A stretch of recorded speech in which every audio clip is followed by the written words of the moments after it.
안녕하세요. 카이스트 부총장 박희경입니다. 오늘 이렇게 뵙게 돼서 반갑습니다. 그리고 좋은 자리에 초대해 주셔서 감사합니다. 아울러 사실은 요새 부산시하고 저희 카이스트하고 여러 일들을 협의를 많이 하고 있습니다. 그래서 지난 한 6월인가 저희 총장님이 내려오셔서 MOU도 하고 있고 여러 일들이 추진이 되고 있는데 그중에서 가장 중요한 게 협력 사업이 이제 다양한 스마트 사업입니다.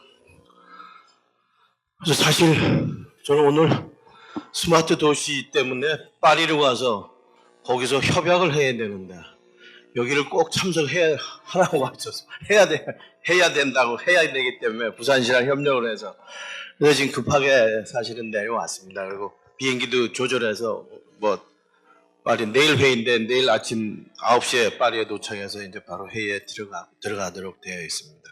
근데 저도 예산다로 왔다 갔다 지금 해야 되고 모든 정보기관들이 비슷하거든요. 그래도 여기에 오게 된 이유는 사실은 부산과 함께 부산에 계신 여러 산업 전사들과 함께 다양한 일들을 할 수 있다. 우리가 좀 같이 협력을 할 수 있겠다라는 그러한 가능성을 보고 여기에 왔습니다. 그래서 어저께 이제 자료를 준비하고 이러는데 또 우리 조이제 비엔그룹 회장님께서 좋은 말씀을 해주셨더라고요. 불황 속에서 강한 경쟁력으로 일어섰다라는 그 매경에다가 말씀을 하시면서 그 한 예로다가 카이스트하고 협력해서 그래핀을 이용해서 선박용 감세제를 만들어서 성공하셨다라는 거를 갖다가 매경에다가 말씀을 해주셨더라고요. 그래서 카이스트가 이렇게 부산에 현실적으로 도움이 되고 있구나라는 좋은 사례를 보면서 저도 힘을 얻어서 이 자리에 왔습니다. 사실 오늘 제목이 4차 산업혁명이고 여러분들 스마트쉽, 스마트 플랫폼 하는데 지금 사실 몇 년 전부터 저희는 플랫폼을 다양한 산업을 위해서 이미 만들어 오고 있습니다. 지금 의료산업, 의예산업, 농수산, 유통산업, 또 뭐가 있나? 그 다음에 건설 기계산업, 그래서 산업별 그 플랫폼을 상당히 많이 지금 만들어 오고 있고 중간 성과들이 나오고 있는 형편이고요. 그래서 여기에 이제 선박의 플랫폼을 하신다니까 저희들이 혹시 도와드릴 수 있는 것이 있으면 언제든지 연락을 주시면 협력할 수 있도록 하겠습니다. 근데 사실은 이 플랫폼을 만들기 위해서 우리나라가 여태까지 만든다 그러면 대표적으로 하는 일이 뭐냐? 외국에 찾아가서 견학하고 아니면 외국에 MOU 맺어서 그 사람들 기술 가지고 와서 열심히 만들기만 하는 게 우리의 목표였습니다. 우리가 하는 일이. 그걸 갖다가 뭐라 그러냐 그러면 추격자, 팔로우라 그럽니다. 고민할 이유 하나도 없어요. 네트워킹 잘하는 사람 고용해서 그 사람 외국 보내서 기술 빼오면 됩니다. 그렇게 해서 발전을 해왔는데 사실은 이제 플랫폼이라는 걸 만들면서 고민이 뭐냐 그러면 그럴 데가 한 군데도 없다라는 거예요. 네트워킹을 진짜 잘해도 갈 데가 있어야지 데리고 오죠. 이게 이제 문제가 되는 겁니다. 그래서 사실은 그 산업분들이 저희를 찾아와서 같이 머리를 맞대자 그래서 요새 계속해서 지금 여러 군데랑 일들을 진행하고 있습니다. 이제 이걸 갖다가 뭐라 그러면 프론트 러너라고 그러는데 선도자가 되면 벤치마킹 할 데가 없고 갈 데가 없기 때문에 우리가 아이디어를 내서 뭐든지 만들어야 됩니다.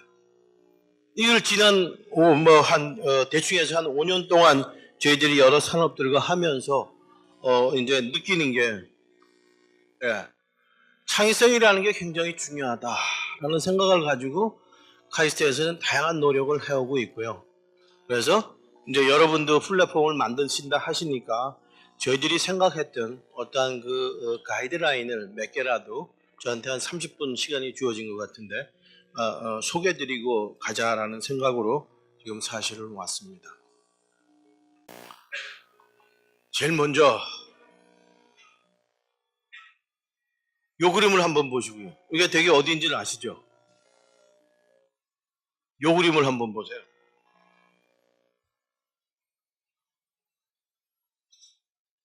이 그림을 보는 사람이 디자스터를 방지하고 지속 가능성을 얘기를 하려고 그러면 이거를 보호해야 됩니다. 요거를 보는 사람은. 관광객을 줄여야 돼요. 관광객 계속 오면 이거 망가집니다. 근데 같은 지역인데 이게 전체를 보는 사람은 이게 무슨 산업도 없고 이 전체 커뮤니티가 시민들이 여기 오는 관광객으로 먹고 사는데 이거 보호하자고 관광객을 줄여버리면 이 사람들은 어떻게 삽니까? 그러니까 이 사람들은 뭐냐? 관광객을 어느 정도 선에 좀 늘려야 된다. 그 둘이 맨날 싸움합니다. 서로 좋은 일 하자고. 그래서 싸움은 좋은 사람끼리 싸움하는 게 골치 아파요. 중간에서 선을 그어야지 평생 싸움질하고 앉아서 결과가 없으면 결국은 여기도 죽고 이것도 죽고 다 죽어버리는 거다. 그래서 어느 관점을 가지느냐가 상당히 중요합니다. 무슨 일이 개발을 하든지 간에 그 관점을 모아가야 된다라는 거고, 오늘의 제 발표는 4차 산업혁명 혁명 가지고 이게 다 안 나오네.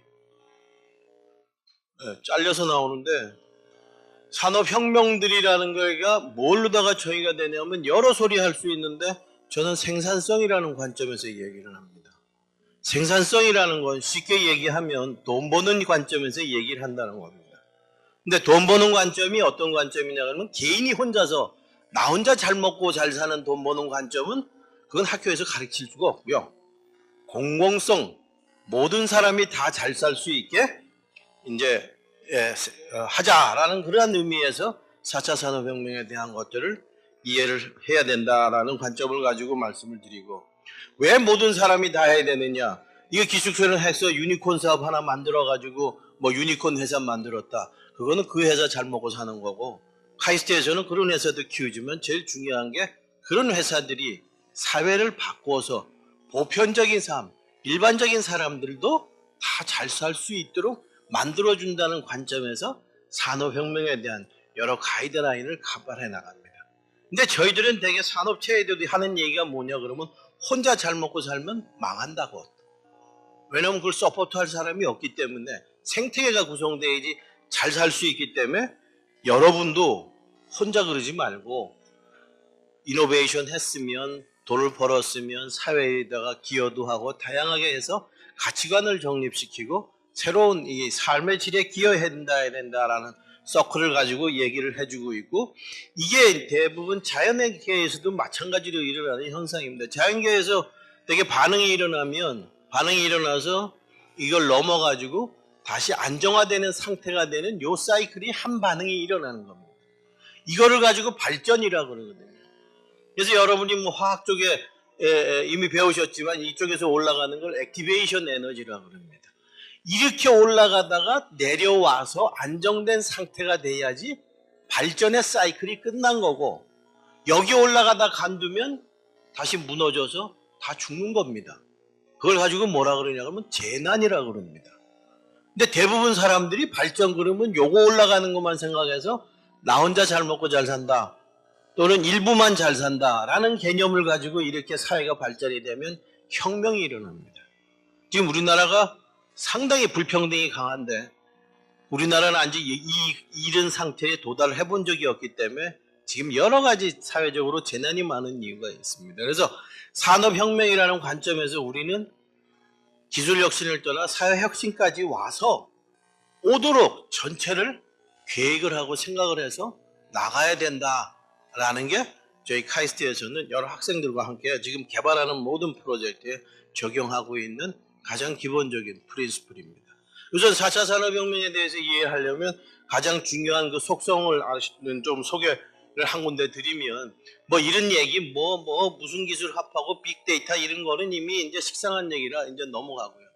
가장 중요한 게 생산성 차원이라는 게 뭐냐라면, 지구상의 생태계에서 생산성을 가지고 있는 종족이 스피시스가 인간 위에 또 있나요? 인간밖에 없습니다. 생산성은. 그러니까 내일 모레 먹으려고, 내 가족을 부양하려고 음식을 저장해 놓고 살아가는 동물을 이런 거는 거의 없습니다. 저희만이 있지.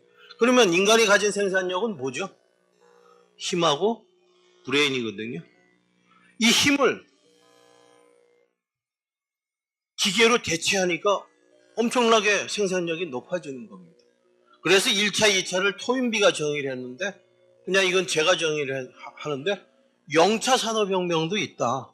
왜냐하면 12,000년 전에, 10,000년 전에 지구가 온난화가 그때가 있었습니다. 요새 온난화를 그래서 반대하는 사람들이 야 그때도 있었는데 뭐 지금 하는 게 자연현상인데 왜 이렇게 난리냐라고 하는 사람들의 입장이 바로 10,000년 전에 있었던 지구온난화를 얘기하는데, 지구온난화를 하게 되니까 그전에는 수렵으로 먹고 살던 인류가 정착을 하게 됩니다. 정착을 하면서 농사 지으면서 가장 첫 번째 한 일이 뭐냐 그러면 야생동물을 가축으로 만듭니다. 소를 만들어서 생산량을, 여러분이 쟁기 끌고 한번 꺼가지고 생산할 수 있는 쌀의 뭐 양이랑 소를 써가지고 할 수 있는 양이랑 비교를 해보면 엄청난 생산성의 혁명이 일어납니다. 이 위에 가축을 사용하다가 증기 사용했고, 그 다음에 이제 이 힘으로다가 다 오니까 정보화해서 이제 머리를 사용하는 거고, 머리 사용하다 보니까 이제 4차 산업혁명의 정보화가 아니고 지능화까지 왔다. 그래서 지금 이제 이 머리를 대체하기 위한 여러 가지 일들이 일어나면서 이게 4차 산업혁명이다라는 얘기를 하고 있고요. 그래서 이런 그림에서 보다시피 이제 이게 1차 산업혁명 전에 물레하는 거면 1차 산업혁명에 의해서 이 증기기관이 발명되고 공장이 이렇게 변해갑니다. 한 가지 특징이 사람이 없어집니다. 시간이 없으니까 간단하게 말씀드리면 2차 산업혁명에서는 여러분이 잘 아다시피 컨베어 벨트를 타고 지나가니까 사람이 일하는 걸 기계가 도와줍니다. 3차 산업혁명에서는 기계가 일하는 걸 사람이 도와줍니다. 사람 수가 훨씬 적어집니다. 대표적인 예로 여러분이 요새 홈쇼핑 같은 데 가보면 사과를 포장해서 팔죠. 제가 공장을 한번 가봤는데 전부 자동화입니다. 근데 사람이 서서 골라내고 있더라고요. 그래서 뭐 하느냐 그랬더니 기계가 쭉 가는데 썩은 사과는 아직 골라내질 못합니다. 반이 없어진 사과는 기계가 골라내는데 옆에 이게 구멍, 이게 좀 시커멓게 되면서 썩어 들어가는 사과는 아직 기계가 구별을 못하기 때문에 사람이 그것만 끄집어내주면 사과 부어 넣으면 씻어가지고 포장해서 이 박스까지 싸는 게 일괄공정으로 되어 있더라고요. 그러니까 기계가 사람을 도와주는 겁니다. 그러니까 4차 산업혁명에서 요새 하는 건 그 썩은 사과도 저기 기술이 이미 나와 있습니다. 요새 저희들이 개발해서 카이스트에서 데모도 했는데 이렇게 사진으로 찍어가지고 틀린 걸 찾아서 그것도 소팅할 수 있는 것들이 되면 사람이 없어져 버리죠. 그게 이제 4차 산업혁명이다라고 실체적으로다가 얘기를 하고 있는 것들입니다. 그럼 이러한 상황에서 저희들이 이해할 게 아이고 그럼 빅데이터만 알면 다 끝나네. 아니요. 절대 어림도 없습니다. 빅데이터 아무리 알아도 절대로 못 들어옵니다. 빅데이터를 아무리 알아도 스마트십 못 만듭니다. 왜? 조선이라는 그 분야의 도메인 날리지가 있어야지 빅데이터도 울지.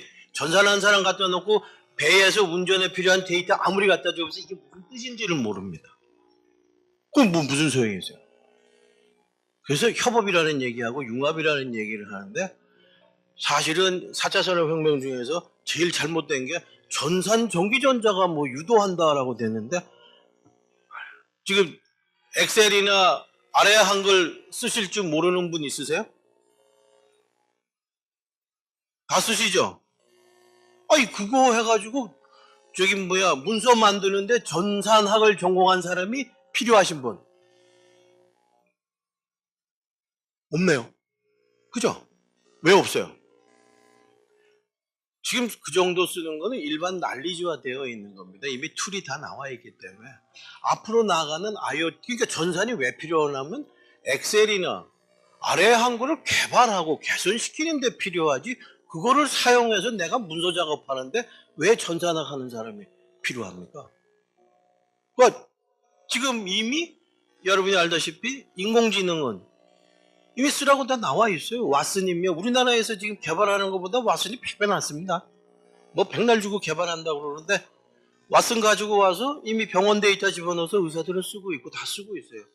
이제 우리나라도 그걸 개발해야 되니까 저희 카이스트는 왓슨하고 경쟁해야지 왓슨한테 다 뺏기면 안 되니까 그거를 전산학과하고 전기전자에서 개발하느라고 그걸 교육시키고 난리를 치고 있지만은 사실은 그 이외에 있는 도메인에 있는 사람들은 그 개발할 이유가 없어. 쓰면 돼요. 이제 나오는 대로. 이제 이런 관점에서 보면 이게 이제 융합을 어떻게 해야 된다라는 생각들이 나오는데 그 생각에 이제 뭐가 나오냐면 이 시간이 없으니까 넘어가고 보통 사회적 물리 시스템 해가지고 나오는 것들이 기존에 있는 사회 기술 시스템하고 이거에 합치를 하는 겁니다.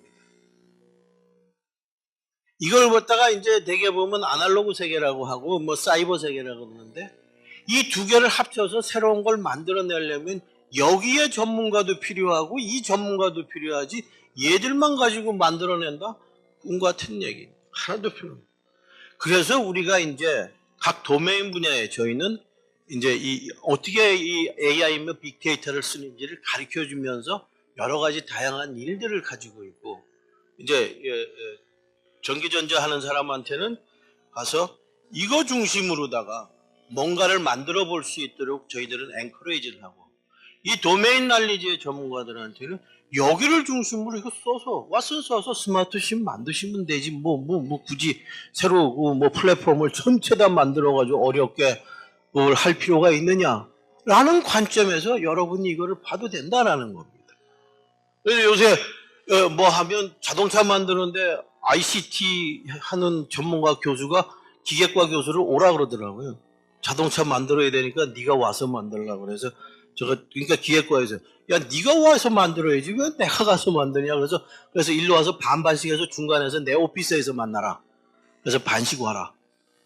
사실은 이러한 관점을 가지고 서로가 만나줘야지 아까 얘기가 되는 것들이 여러 개가 있다라는 것만 좀 알아주시면 되고요. 그 다음에 이제 이런 시스템을 만들려면 보통 사람들이 초연결성이다, 초지능화다. 마찬가지로 세상에 지금 뭐 IoT면 뭐 해서 모든 거 IoT가 인터넷 오브 싱스죠. 이 싱스에 대한 거는 싱스라는 건 뭐냐면 기존의 산업입니다. 그러니까 기존 산업에 난리지가 없고 전문성이 없으면 인터넷으로 아무리 연결해봐야 쓰레기밖에 안 됩니다. 그래서 여러분이 가지고 있는 도메인 날리지가 굉장히 중요하고 그게 바로 주역이 될 수 있다라는 생각을 가지고 일하죠. 그런데 연결은 시켜줘야죠. 엄청나게 연결이 됩니다. 이 모든 걸 다 연결하니 사람이 머리로 다 생각을 못합니다. 그래서 뭐냐면 초지능하고요. 지금 뭐 연결해서 미국에 있는 배도 데이터를 다 보잖아요. 지휘 같은 데는 자기 엔진 전 세계에 있는 거 다 날라오는 거 보죠. 우리도 곧 그렇게 시스템이 될 겁니다. 그럼 그걸 머리로 다 어떻게 생각을 합니까? 그래서 이제 AI가 필요하고 초연결성을 하려니 뭐 IoT 나와야 되고 다양한 것들이 나오는데 이런 기술들 이미 뭐 이건 뭐 신문에 보시고 아무데나 두드리면 나옵니다. 전 세계적으로 이런 개념을 가지고 가장 좋은 이그젠플이 현재 나와 있는 게 독일에서 한 인더스트리 4.0입니다. 생산 공정을 이제 여기에 나오는 여러 가지 관리 시스템과 매뉴팩처링 시스템을 전부 다 엮어서 무인화, 자동화 한 겁니다. 그런데 여러분들이 한번 생각해보면 이 많은 것들 중에서 뭔가를 만들어내야 되는데 그 만들 수 있는 시스템이 몇 개가 될까? 제가 시간을 좀 보고 네. 몇 개나 될까 있을까 한번 생각을 해보세요. 컨비네이션이 몇 개가 있을까요? 이 부산 사람들이 과목할 땐 과목하지만 무지하게 시끄러운데 제가 부산고등학교 출신들하고 과에서 얘기하면 제일 시끄러운 축인데 너무 조용하신 것 같으네. 국어 출신이 없으신가 보네. 경남고하고 엄청나게 많아요. 앞으로 개발해야 될 게 엄청나게 많아요. 이건 그냥 하나의 이그젠플이고 지금 독일도 이제 나가고 있는 건데 이걸 보면서 아이디어를 얻어서 새롭게 만들면 장땡인 겁니다. 돈 벌어요. 그래서 이제 이런 관점을 가지고 저희들이 한번 하면 전 세계적으로 4차 산업혁명을 해서 난리치는 나라가 딱 3개 있어요. 어디일 것 같습니까? 시간이 없으니까 독일하고 일본하고 우리나라예요. 솔직히 말해서 독일하고 일본은 지네들이 개발해서 팔아먹을 수가 있으니까 와 이게 타는데 우리나라는 왜 난린 거죠? 그분들이 정신이 없어서 난리가 아닌 것 같아요. 얘기를 해보면. 가능성을 봤다라는 얘기거든요. 제가 만났던 많은 요새 뭐 중소기업이면 굉장히 많이 만나는데 저희 학교에 이제 4차 산업 이 추진 본부가 있는데 제가 본부장을 겸하고 있기 때문에 굉장히 많은 만나는데 다 열정이 있어요.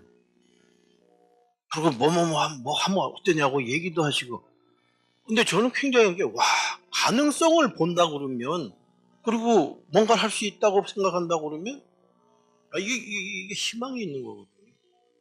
근데 독일 사람이 뛰니까, 일본 사람이 뛰니까, 특히 일본 애들이 뛰면 우리 싫어하는데, 우리도 뛰는 거 보면 가능성이 있기 때문이다. 그런데 이제 가능성이 지나치면 어떻게 되냐면, 기술이 되게 이제 개념이 도입되면 사람이 막 상상을 합니다.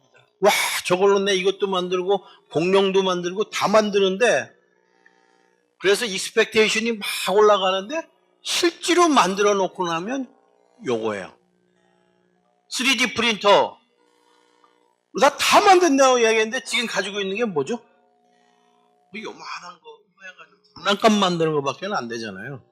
앞으로 그걸 가지고 큰 거 만들려면 한 수십 년 더 있어야 됩니다. 그러니까 실제로 맨 처음에 현실화가 되면 실망스러운 겁니다.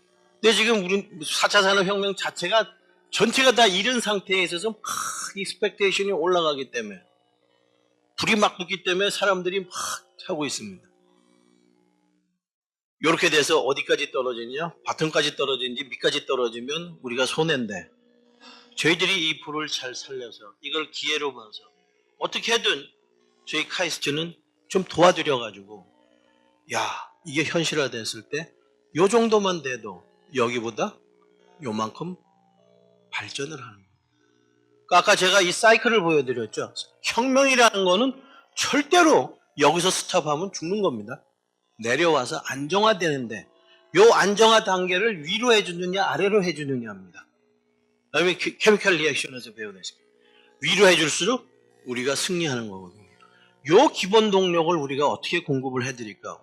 저희는 사업을 하는 데가 아니기 때문에 그런 생각을 가지고 지금 사실은 여러 군데가 협력을 할 수 있고요. 제가 저희들이 봤을 때 왜 우리 기업인들이나 여러분들이 이걸 기회로 보느냐? 3차 산업혁명까지는 저희들이 별로 힘쓸 게 없었습니다.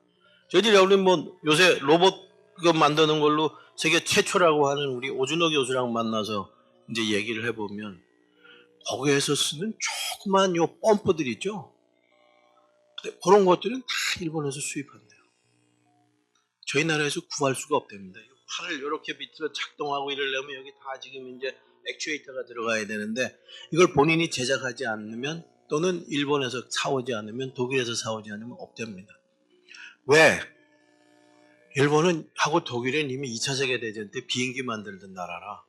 그 기계 산업이 발달해가지고 그거를 만들 수 있는 캐파가 있는데 저희 나라는 없대요. 그런데 기계가 중심이 아니고 4차 산업혁명은 ICT가 중심이 되다 보니까 전 세계에서 ICT 기술로 세계 최고가 누구죠? 대한민국이면 이거 누가 잘 만드냐? 이 안에 들어가 있는 모든 거가, 그러니까 우리의 기업들이 뭘 생각하냐면, 만약에 기계가 중심이 아니고 이게 중심이라면 기계 조금 들어와서 나도 자신이 있다라는 것들이 상당히 많이 들어가 있습니다. 저도 그거에 동일하고 많은 저희 학교의 교수님들이 동일합니다. 우리에게도 기회가 된다라는, 뛰어보자라는 개념이 되는 겁니다. 그런데 그래도 독일하고 일본에 비하면 한 10년에서 20년이 사실은 늦어 있습니다. 4차 산업 인더스트리 4.0을 한 독일 애들은 보면 그 사람들이 그려놓은 개념이 ERP니 MES 시스템, 이 자동 공정화 시스템과 로봇을 만들어가는 액추에이션 시스템이, 이 사람들은 80년대 이미 2000년대에 상당 부분 끝났습니다. 그러니까 요거를 접목해가지고 새로 만들어내는 거. 이 인더스트리 4.0 그래가지고 대단한 게 아니라 자기네는 이거 이미 구축해갖고 이 기술이 있다 보니까 그냥 합친 거예요. 커넥션을 시켜준 거가, 그게 인더스트리 4.0에서 지금 뛰어나왔는데, 저희 나라는 기업을 돌아보면 대기업들은 ERP 정도는 같이 갖출 수 있고, 반도체에서 MES 좀 있는데, 그리고 좀 갖추고 있고, 거의 이런 것들을 제대로 갖추고 있는 기업은 우리나라 전체 기업의 1% 아래쪽입니다. 그럼 앞으로 이런 것들을 빨리 이게 들어가줘야지 4.0이 플랫폼이고 나오지, 이것도 안 들어갔는데 플랫폼 만든다? 꿈 같은 얘기는. 그러니까 플랫폼 만든다 그래서 갑자기 하늘나라로 뛰는 게 아니고 기존에 나와 있는 오토메이션이며 지능화 시스템들을 차근차근히 해서 나가야 되는 입장이고, 이 입장으로 보면 지금 일본과 독일에는 우리가 10년에서 분야에 따라서 5년, 뭐 10년, 뭐 우리 4차 산업혁명 이후에는 5년 늦었다 그러는데 제가 볼 때는 10년에서 20년 정도 늦어 있는데 따라잡을 수 있습니다. 왜? 기술이 있으니까. 우리가 핵심으로 이길 수 있는 기술들이 있습니다. 제일 기술이 뭐냐 그러면 이 안에 들어가는 센서들이 여기에 들어가 있는 센서를 써야 됩니다. 내가 센서 새로 개발했다고 해서 적용을 하면 비싸가지고 못 써요. 이 스마트폰이 이게 우리가 통합만 잘하게 해준 게 아니라 이 안에 들어가 있는 센서며 부속품들을 대량 생산해서 굉장히 싼 값으로 만들었어. 100원짜리, 200원짜리 센서들이 이 안에 들어가요. 그걸 가지고서 만드는 게 MES입니다. 그러니까 내가 센서 개발해서 센서 하나에 5,000원이다. 그냥 집에 가서 쉬시는 게 나아요. 왜? 그 센서 가지고는 경제성이 없습니다. 지금 일본하고 이런 데서 해서. 그런데 우리가 가지고 있는 저 센서가 상당히 많이 있어요. 저 스마트폰을 만들면서 우리가 가지고 있는 것들. 그걸 어떻게 이용하느냐가 사실은 우리가 해야 되는 많은 플랫폼을 만드는데 지금 과제입니다. 그래서 창의성이라는 얘기를 가지고 나오는데 제가 제일 좋아하는 창의성에 대한 데피니션이 이겁니다. 잡스가 얘기한 거. 창의성이 just connecting things래요. 창의성에서 인터넷 찾아보고 책 찾아보면 하여튼 거의 뭐 수만 명 정도 나올 수 있을 겁니다. 근데 그 중에서 돈을 제일 많이 번 사람, 생산적으로 가장 생산적이었던 사람이 이 사람이에요. 나머지 사람들은 논문으로 많이 쓰고 뭐 책을 유명한 거 쓰는데 여기 오늘 이 자리에서 책을 참 기똥차게 써보기 위해서 나오셨다는 분 한번 손 들어보세요. 나는 저자가 되기 위해서 이 자리에 나왔다. 아니면 아무도 없네요. 아니면 논문 쓰기 위해서 나오신 분. 아니면 인터넷에서 나오는 모든 혁신의 데피니션, 창의성의 데피니션 다 쓰레기로 취급하시고 이것만 보세요. 자기는 그냥 있는 거 연결했답니다. 이 사람이 스티브가 발표장에 나와서 뭐라 그랬냐 그러면 전화기, 그때 나와 있는 아이패드, 그 다음에 인터넷 세 개 연결해서 스마트폰 만든 겁니다. 이거. 그러니까 여러분이 스마트 플랫폼 만드세요. 주위에 있는 걸 봐서 뭐를 엮으면 될까부터 시작하는 게 가장 좋은. 아까 제가 얘기 이 다음 장 전에서 기존에 있는 거 연결시키는 게 창의성의 근간이 됩니다. 근데 난 이것도 못 만들어. 그러면 그건 얘기가 틀립니다. 그건 딴 동네 얘기니까 딴 데 가서 이제 물어보시고 여기는 이 정도는 만들 줄 아는 사람들이 이제 들어오는 얘기. 이러한 창의성을 가지고 이제 좀 얘기를 하시자. 그 다음에 창의성도 경험이 있어야 돼요. 지식이 있어야 되고. 이게 굉장히 창의적입니다, 이 그림. 이것도 굉장히 창의적이고. 이 그림이 얼마짜리죠? 가격을 잘 모를 정도로 굉장히 높습니다. 이 그림은 얼마짜리일까요? 우리 아이의 작품을 제가 돈으로 취급하는 거는 제가 잘못됐지만 아까 제가 처음부터 얘기했죠. 생산력, 돈 버는 관점에서 발표를 하기 때문에 제가 무리를 해서 물어보는 겁니다. 이건 뭐 여러분이 하는 거 이거 그리려고 하시는 거 아니잖아요. 이거 그리려고 하시잖아요. 그러려면 열심히 공부해야 됩니다. 각자의 도메인에서. 창의성 하면 앉아가지고 있다가 떨어지는 줄 아는데 절대 그러지. 열심히 공부하는 사람이, 열심히 연구하는 사람이, 열심히 투자하는 사람이 창의성의 결과를 맛볼 수가 있어요. 근데 이제 요새 창의성 하면 앉아가지고 뭐 등산하다가 그냥 떨어진다 하는데 웃겨. 등산하기 전에 며칠 동안 고민했기 때문에 등산하다가 떨어지는 거지 등산하다가 떨어지는 거 절대 아니에요. 근데 이 노력에 대한 것들을 지금 이제 우리가 어떻게 할까를 생각을 해줘야 되는 겁니다. 저는 여기 정부에서 나오신 분 없죠? 제발 문 대통령한테 가서 이러진 마시고. 지금 제일 위험한 게 우리 대학생 애들을 창업하라고 그래요. 창업다고. 근데 걔네들이 창업해가지고 만들 수 있는 게 이거밖에 더 돼요? 이건 뭐예요? 그 지식 가지고 어떻게 창업을 해서 이런 돈을 벌어요? 그러면서 이제 얘기를 예로 드는 게 스티브 잡스, 뭐 미국의 뭐 누구 하는데 걔들도 대학에 나와가지고 그냥 한 거 아니에요. 그 대학에서 중퇴를 해가지고 나오면서 그거 하는 거 그 당시에 다 익혀가지고 한 거고, 그리고 그 사람은 천재예요. 그런 천재가 우리나라에는 아직 몇 명 없어요. 근데 어떻게 걔네들이 나가서 카이스트 교육을 못 받는 애들인데 걔네들은 하버드 교육을 이게 가치가 없다고 해서 뛰어나온 애들이거든요. 근데 그 예를 들면서 우리 대학생들을 창업을 하라고 하고 걔네들 그러다 망하면 어떡해. 그래 놓고는 구제한다. 구제 몇 명을 해요. 어릴 때 돈 맞으면 그 이외에 아무것도 못합니다. 우리 잘 알잖아요. 그 중에서 한두 명 올라가겠죠. 그래서 한 명 성경시키려고 대학생 100명, 99명을 구렁텅이로 몰아넣는, 이 잡 준다고 자기네 정치적으로 편한다고 이런 얘기하는 거 조금은 생각해 보셔야 됩니다. 창업도 이런 게 있어야 되는 거죠. 그러니까 대학생들, 우리 뭐 김정주 뭐 들어갔는데 걔네들 다 삼성에 들어가가지고 하다가 삼성에서 뭐 가능성이 있어 들고 나와서 만들어가지고 카카오톡이니 다 만들었어요. 대학 졸업하고 바로 들어가가지고 만든 거 아닙니다. 경험을 7, 8년씩 하고. 근데 지금 그렇지 않은 애들을 전부 몰아가지고 가는 것도 한번 고려를 해봐야 된다. 그건 절대 창의성 아니다. 4차 산업혁명이 요구하는 것도 아닙니다. 그 다음에 이제 한 가지, 몇 가지 더 하면 지금 몇 분 남았나? 시계가 없어서 죄송합니다. 20분, 10분 안에 끝내겠습니다. 데이터가 돈이에요. 창의성 연결을 하셔야 되잖아요. 근데 재미난 제 이제 학교에서 연구하는 예 중에 하나인데, 이거 GPS, GIS에서 실내 인식, GPS가 3m, 3m씩 이 오차가 있잖아요. 근데 자율주행차 왔는데 위치가 3m 틀리면 다 사고 납니다. 이 가다가 3m 정도 오차가 나면 옆에 라인으로 들이박는데 큰일 나죠. 그러면 오차가 몇 센치 되는 나야 돼요. 몇 센치도 하려면 지금 있는 GPS 시스템 가지고 못 씁니다.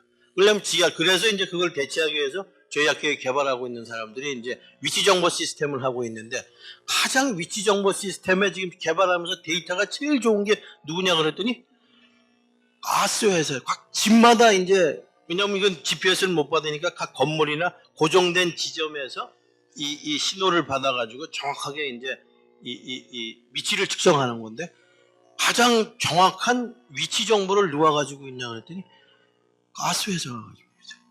왜?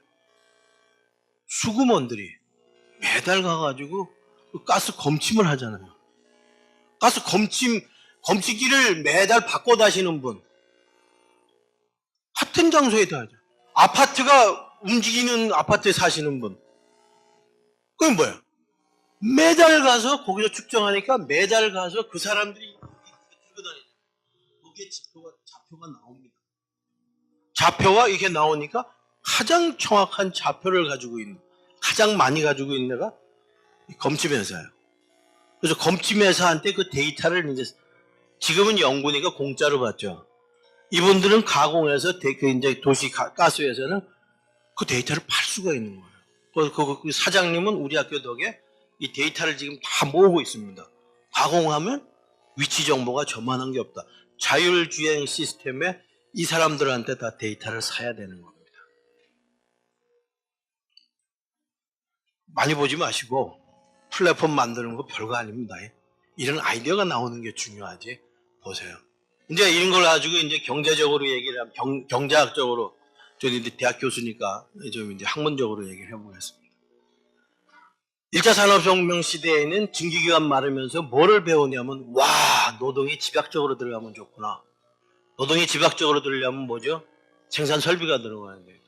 자본에 대한 중요성이 나옵니다. 그래서 산업자본이 나오고, 이때는 은행들, 돈 많은 사람들이 장땡이 있는 게 돼요. 그래가지고 2차 산업혁명의 내연기관 막 이렇게 되니까, 그런데 막 짓다 보니까 어떤 일이 일어나죠? 너무 커지니까, 공장이 너무 커지니까 효용성이 떨어져요. 이러면 수학 체감의 법칙이 적용이 됩니다. 왜냐하면 이 점근을 하게 되잖아요. 그러니까 점근점 가기 전에 정도에서 투자를 해야지, 아무리 돈 많다고 점근점 넘어서 투자해 보면 망하는 데 가는 지름길이 됩니다. 이게 이제 2차 산업혁명의 특징입니다. 3차 산업혁명은 수학 체증의 법칙입니다. 와우! 크기가 제한이 안 돼요. 대표적인 예로 SNS 보세요. 카카오톡 같은 거. 1000만 명이 있는 카카오톡엔 1000만 명이 있으니까 사람이 더 몰리는데 카카오톡하고 경쟁하는 회사는 10,000명 있으면 거기 사람이 가입을 안 합니다. 그건 죽어버립니다. 그러니까 여기에는 뭐냐 그러면 수학 체감의 법칙이 적용이 안 돼요. 수학 체증이에요. 더 많이 오면 더 많이 되는 거예요. 그러니까 구글이며 아마존 같은 것들이 생겨나서 전 세계를 순식간에 장악을 해버려요.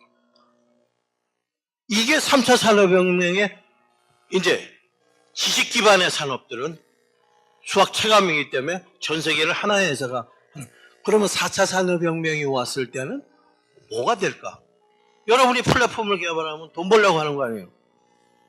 한 가지 얘기했는데 재밌는 게 아까 죄송합니다. 죄송한데 우리가 같이 이제 이슈들을 좀 점검을 해봐야 되면 얘기를 하는데 좀 이따 하자. 괜히 이거 해가지고 수학 체험 어떤 게 돈이 될까라는 걸 갖다가 한 번은 생각을 해보셔야 돼요. 4차 산업혁명. 지금 이거는 다른 사람들이 다 선점을 했어요. 이거 가지고 뒤쫓아오는 후발자도 있겠죠. 여기서 나오는 이제 더 해야 될 거는 다음 사업에서 뭐가 중요할까? 요사이 보면 노벨 경제학상을 받는 사람이 한번 찾아보시면 심리학, 노벨 심리학사라는 사람들이 심리학하던 사람들이 요새 노벨 경제상을 받습니다. 주류 경제학이 아니에요. 왜? 수요자가 과연 합리적인 선택을 하는가? 여태까지는 합리적인 선택을 한다고 그러고 모델을 만들어서 봤는데 그렇지 않을 수 있다. 않다라는 게 요새 얘기고요. 그러면 합리적인 가정이 아닌 그 나름대로의 과정을 내리는 걸 쫓아가면서 상품을 만들어주면 돈이 되지 않느냐. 라는 게 지금 사실은 4차 산업혁명에서는 가장 중요한 개념이 되겠다. 수요의 변화. 그래서 보면 이거 보시면 되게 뭐냐 그러면 퍼스널리제이션을 해주게 됩니다. 빅데이터를 보면 여러분이 아마존 같은 데 들어가시면 당신은 이런 당신의 기호를 봤으면 이런 것이 당신이 좋아할 물품입니다. 그러고 딱 나옵니다. 넷플릭스라고 해서 영화 주죠? 영화 미국 영화 우리나라에 두고 보시는 분들 보면 뭐냐면 당신은 이런 영화를 봤고 당신의 취향이 어떻고 이랬기 때문에 이 영화를 보십시오라고 권고해 줍니다. 퍼스널리 개개인으로 들어갑니다. 그래서 여러분이 뭐 다품종 소량 생산 뭐 이런 얘기 많이 들어요. 이게 뭐냐 그러면 인간의 기호를 인간의 선택은 절대 합리적이지 않다. 각 사람마다 자기 좋아하는 대로 한다. 라는 걸 놓고 개인적인 데이터를 파악해서 그 사람이 원하는 거를 집중적으로 주는 게 지금 앞으로 4차 산업혁명에서 아마 가장 중요한 동인이 될 거다라는 거를 얘기를 해주고 있습니다. 그러면 여러분이 이제 스마트십을 만들면서 무엇을 생각할지 그거 잘 찾아내면 유니콘 기업이 됩니다. 유니콘 기업이라는 게 이때까지는 별로 없었었는데 3차 산업혁명에서 이렇게 많이 일어난 겁니다. 왜? 수학 체감의 법칙, 수학 체증의 법칙으로 그렇습니다. 전에는 유니콘 기업 갑자기 만들어내려면 투자를 엄청나게 해야 되는데 만들어질 수가 없는 거예요. 그런데 지금은 이렇게 많이 나오는 것들이에요. 규제개혁. 이게 제일 우리나라에서 웃기는 게, 제 생각에는 제일 재밌는 게 규제개혁인데, 규제개혁을 하는 이유는 뭐냐면 맨 처음에 영국에서 이제 붉은 깃밥벌이라고 그러는데 어떤 일이 있었냐면 자동차를 처음에 영국이 만들어냈어요. 그래서 이렇게 해가지고 나와서 막 30km씩 달리고 있다 보니까 반대가 일어난 게 뭐냐 그러면 그 마차 조합에서 반대를 한 겁니다. 마차에서. 우리 생계가 어렵다. 요새 이러면 택시들이. 그래서 엘리자베스 여왕이 법을 만드는데 이렇게 만들었어요. 모르는 사람 타고 옆에 조수 한 명 타고 앞에 사람이 하나 타서 빨간 깃발을 듭니다. 그래서 차가 지나가는 때 뭐라고 하냐면 자동차가 온다 그러고 이 깃발을 들고 걸어가야 됩니다. 한 20m 앞에서. 이 최대 속력이 얼마죠? 그러면 이 사람 걸음 속도를 쫓아가지를 못해요. 그러니까 마차들이 더 빨라요. 그러니까 마차들이 지나가면서 뭐라 그러냐 그러면 이 비싼 돈 주고 산 여기 탄 이 부자를 쪼다보듯이 쳐다보고 웃으면서 비웃으면서 가니까 이게 산업이 쓰겠어요. 제일 먼저 만들어 놓고는. 그래서 그런데 독일은 이걸 받아들여 가지고 어떻게 됐죠? 원래 독일이 이 영국에 비해서 한 20년 정도 산업화가 늦은 나라인데 요새 자동차 산업을 완전히 확 따라잡았죠. 뭐 10년 만에. 지금도 자동차 산업은 영국은 얼굴도 못 내밀죠. 다 독일이 이것 때문에 에리자베스야. 그러다 보니까 지금 이제 우리나라에서 뭐 4차 산업혁명 하는데 규제가 많다, 뭐 못한다, 전국에 다 그래요. 근데 한번 생각을 해보세요. 전 세계에서 혁신을 가장 많이 하는 나라가, 혁신이 가장 잘하는 나라가 어디게요? 그냥, 오늘따라 유독 반복하시네. 왜요? 독일하고 일본이에요. 4차 산업혁명 가장 잘하는 나라, 주도국가. 독일하고 일본입니다. 혁신을 잘하니까. 그러면 가장 포지티브한 법을 가지고 있는 나라가 어디게요? 독일하고 일본이에요. 왜? 일본이 독일 거 뺏겨오고 저희 나라가 일본 거 뺏겨와서 우리나라가 뭐예요? 포지티브한 게 비반이에요. 참 재미나죠? 독일하고는 일본은 포지티브한 법을 가지고 세계 최고의 혁신 국가고 세계 최고의 4차 산업 혁신, 제일 많이 창의성이 높은 나라인데 우리나라는 포지티브한 법 때문에 안 된다는 게 모든 업계의 얘기입니다. 이게 지금 뭐가 잘못된 거예요? 우리가 좀 생각을 해봐야 됩니다. 4차 산업 혁명이라는 걸 걸고 이상한 짓 하는 사람들이 있습니다. 그 사람들한테 사회가 주도가 돼버리면 우리는 일본, 독일 절대로 못 따라잡습니다. 죄송하지만 아까 전부 여기 나올 때 정부에서 지원을 해주면 그거는 여태까지고 4차 산업혁명은 창의성이 나오려면 민간 주도해야 됩니다. 사실은 아까 그 유니콘들은 정부에서 도움을 받아가지고 유니콘 된 기업이 없어요. 정부에서 도움 주려고 하면 규제가 나오기 때문에 잽싸게 빨리 해야 됩니다. 그리고 여러분이 인더스트리 4.0 독일에서 한 거 가서 보시면 정부가 한 게 아니라 민간이 한 겁니다. 왜? 정부가 돈을 주게 되면 창의성은 죽습니다. 정부는 창의적인 인재를 기르라고 돈을 주는 그런 기관이 아니에요. 보편성을 띄고 줘야지. 공포해야지. 정부가 누구 하나만 밀어주면 뭔 일 나라고요. 그러니까 여러분이 스마트 플래그십 하려고 그러면 정부의 도움을 받지 말아야 돼요. 그러니까 정부의 도움으로 이 불황을 이겨보시겠다 그러면 그거는 굉장히 좋은 전략이 될 것 같지만 스마트로 내가 1등을 해보겠다, 뭔가를 해보겠다, 정부 규제 없이 지금 포지티브 시스템 내에도 다 할 수 있습니다. 라는 게 이건 사실이 제 개인적인 견해입니다. 근데 지금 이걸 네거티브 시스템으로 몰고 가면서 샌드박스니 프리존이니 하는 사람들 대개 보면 이미 기득권을 잡고 있는 중견기업들이 그걸 외치고 있는데 이제 개인적인 개념이에요. 카이스트의 의견 아닙니다. 다 그 사람들이 굉장히 유리하게 만들기 위해서 그렇지 지금 지금 이제 진입하려고 하는 회사들이며 여러분처럼 스타트 하려고 하는 회사들한테는 샌드박스고 별로 좋을 거 없습니다. 지금 시스템이 좋습니다. 정부 규제 없이. 이게 창의성이에요. 그 다음에 이제 나가면서 이거를 해줘야 됩니다. 착한 선진화. 왜?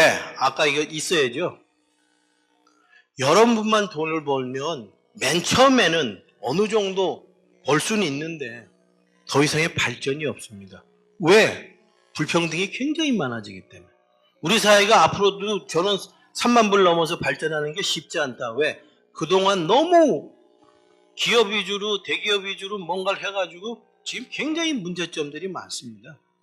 그걸 해결을 안 해주고 이제 더 발전한다. 이거 끌고 아무리 티가 뛰어봐야 얼마나 뛰겠어요.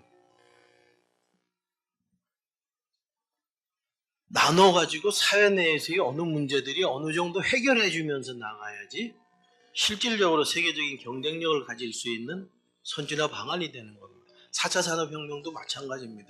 지금 처음 나오는 아이디어들이라 굉장히 많고 제가 너무 오래 했나 보네요. 좋은 일 많으시기를 기대하며 언제든지 카이스트는 전화 한 통하면 여러분을 도와드릴 준비가 되어 있습니다. 그래서 필요하신 거 언제든지 연락 주시고 또 뵙기를 기대하겠습니다. 감사합니다.